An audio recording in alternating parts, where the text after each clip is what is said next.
सभी भाई बहनों को जय मसीह। आपका स्वागत है हमारे इस वीडियो में।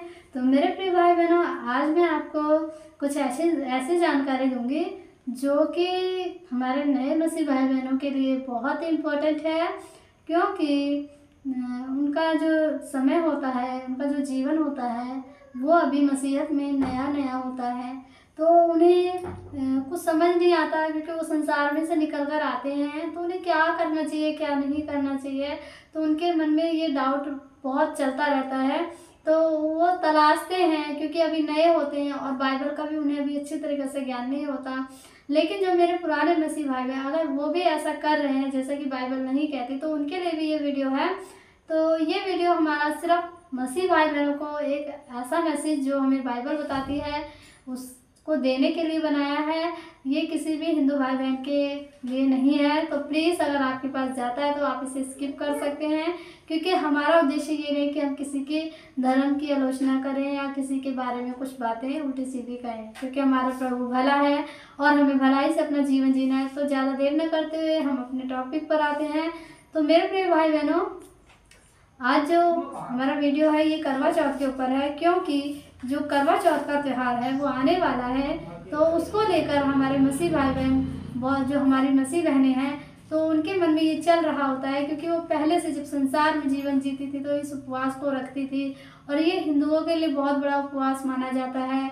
इसकी अलग अलग जगह अलग अलग मान्यता है, अलग अलग तरीक़ों से मनाया जाता है। तो वो बहनें सोचती हैं कि हम प्रभु की महिमा करते हुए भी इस त्यौहार को रह सकते हैं, इस त्यौहार के व्रत को, हम उपवास को रख सकते हैं कि नहीं। तो इस सारी बातों का जो भी मैसेज है बाइबल के अकॉर्डिंग ही आपको इस वीडियो में सुनने को मिलेगा। तो आप वीडियो को स्किप ना कीजिए, वीडियो को बड़े ध्यान से सुनिएगा, क्योंकि जो बाइबल हमें बताती है हम वही बातों को आपसे शेयर करेंगे, बाकी अपनी मन की बातों को हम नहीं शेयर करेंगे। तो पहले मैं आपको बताना चाहूँगी कि जैसे कि बाइबल में लिखा है, जो पुराना नियम है उसमें, अब जब आप परमेश्वर की आज्ञाएं पढ़ते हैं, निर्गम 20 अध्याय, तो उसमें स्पष्ट रूप से लिखा हुआ है उसके दूसरे पद में कि तुम इस संसार की, मतलब इस संसार में कोई भी मूर्ति खोद कर ना बनाना, और ना ही किसी की प्रतिमा बनाना, और ना ही जो आकाश और पृथ्वी में उससे मुझे छोड़कर उसे दंडवत करना।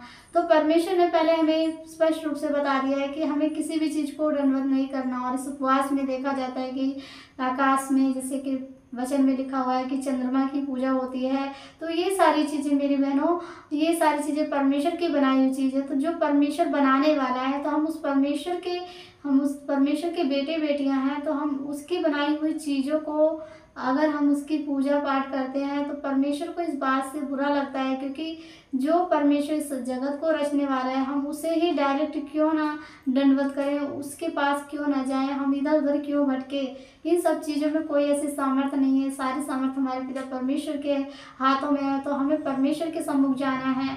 अगर ऐसा होता कि करवा चौथ का व्रत रखकर किसी की आयु लंबी होती, तो जो आज की डेट में देखते हैं कितने भाई बहन 20, 25, 30 और 40 के पहले ही एज में एक्सपायर हो जाते हैं, ऑफ हो जाते हैं। क्यों मेरे प्रिय भाई बहनों, क्या उनकी वाइफ्स नहीं रहती थी? ये त्यौहार सब रहते हैं, क्योंकि हिंदुओं का ये बहुत महत्वपूर्ण त्यौहार माना जाता है, और खास करके इसे लेडीज से बहुत ज़्यादा धूमधाम से मनाती हैं। लेकिन उनके मन में सत्य का ज्ञान नहीं है, इसलिए वो इसी चीज़ों में डूबी रहती हैं। लेकिन हमारे अंदर सत्य का ज्ञान, यानी हमारे पिता परमेश्वर का ज्ञान आया है, हम मसीहत में आए हैं, तो हमें इन सब चीज़ों को वचन के अकॉर्डिंग लेकर चलना चाहिए। अगर वचन हमें इजाज़त देता है तो हम ये चीज़ें एक्सेप्ट कर सकते हैं, और नहीं ऐसे ही मैं आपको दूसरा वचन और बताऊंगी नए नियम से, रोमियो 12 अध्याय के उसकी 2 आयत में ये लिखा हुआ है कि इस संसार के सदृश ना बनो, तुम्हारे मन के नए हो जाने से तुम्हारा चाल चलन बदलता जाए, और अपने चाल चलन के बदलने से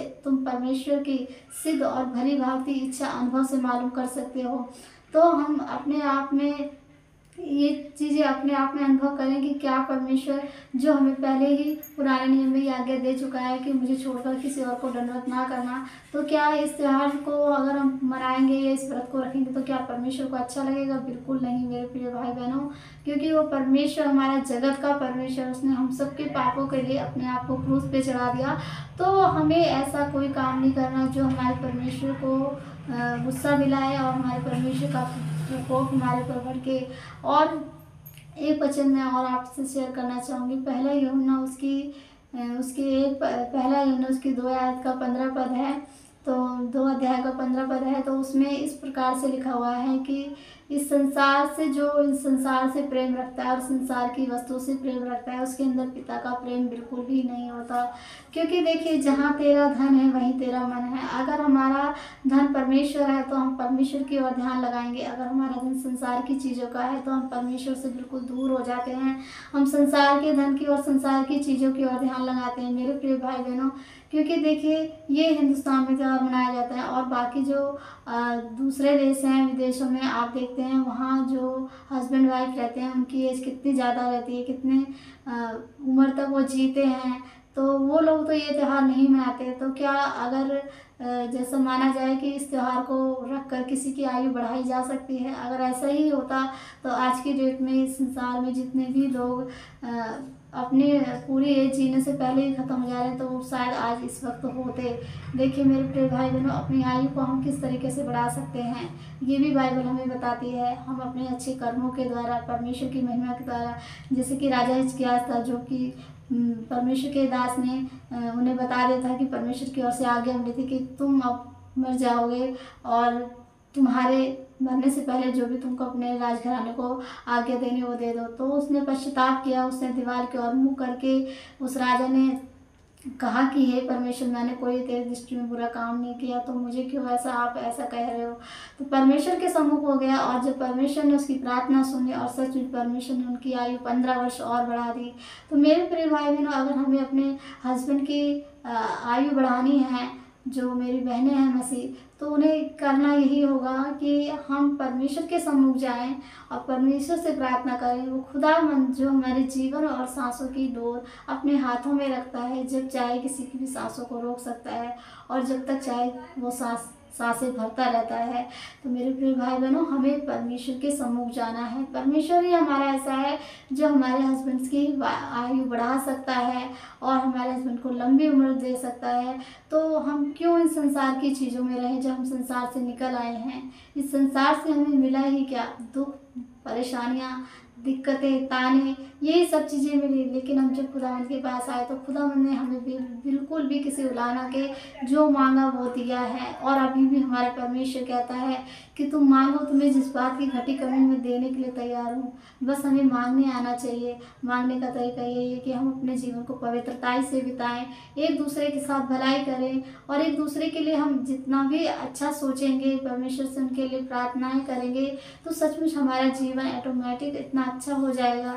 अगर आप नोट कीजिए कि आप अपना खाना खुद ना खाकर किसी दूसरे को खिलाएंगे, तो सचमुच थोड़ी देर आपके पेट में भूख लगेगी, लेकिन उसके बाद की जो शांति होती है वो मन में इस तरीके से पहुंचाती है कि आज हमने किसी एक इंसान की भूख को मिटाया। क्योंकि हमें एहसास करना चाहिए किसी का भी दुख, क्योंकि परमेश्वर ने हमारे दुखों को एहसास किया और हमारे दुखों को, हमारे पापों को अपने ऊपर ले लिया। तो हम भी उनकी संतान हैं। तो हमें अपने जीवन में एक दूसरे के दुख में, परेशानी में सहायता करनी चाहिए प्रार्थना के द्वारा। आर्थिक स्थिति अगर किसी की खराब है, अगर आप किसी की सहायता कर सकते हो तो वो करनी चाहिए। लेकिन हमारा जीवन क्या होता है, सिर्फ अपने बारे में सोचते हैं, कभी किसी और के बारे में नहीं सोचते। तो ऐसी सोच नहीं रखनी चाहिए। और जो ये त्यौहार के ऊपर हमारा वीडियो है, तो इस त्यौहार को हमारी मसीह बहनें बिल्कुल ना मनाएं, क्योंकि ऐसा करके हम परमेश्वर को रिस दिलवाते हैं, क्रोध दिलवाते हैं। क्योंकि हमारा सच्चा खुदा एकमात्र प्रभु यीशु मसीह है। हम उसी के सम्मुख जाएं और परमेश्वर के भी नाम से उपवास रहें, तो परमेश्वर सचमुच हमारे पति की आयु लंबी करेगा। आई होप कि आपको हमारा मैसेज समझ में आया होगा और आपको अपने मन में जो उलझने चल रहे थे उसका उलझन का एक सुझाव मिला होगा कि हमें ये उपवास नहीं रखना। सचमुच मेरे प्रिय भाई बहनों, मेरा यही मैसेज रहता है कि मैं बाइबल के अकॉर्डिंग आपको कुछ ऐसी बातें बताऊं जो सचमुच आपके दिल दिमाग में बैठे। तो हमें प्रार्थना में जीवन बिताना है। आज से ही हम अपने जीवन में ये उद्देश्य लाएं कि हम ये संसार की चीज़ें, संसार में बहुत सारी चीज़ें होती हैं, अगर संसार की चीज़ों को लेकर चलेंगे तो हम अपनी आत्मिकता खराब करेंगे, हम परमेश्वर के खिलाफ गलत काम करेंगे। तो हम जब परमेश्वर में आए हैं तो परमेश्वर बने रहें, इतना ही मैसेज देना चाहूँगी। इसी तरीके से और भी जो भी चीज़ें हैं वो परमेश्वर के वचन को लेकर मैं आती रहूँगी। तब तक के लिए आप सभी को मेरा प्यार भरा जय मसीह।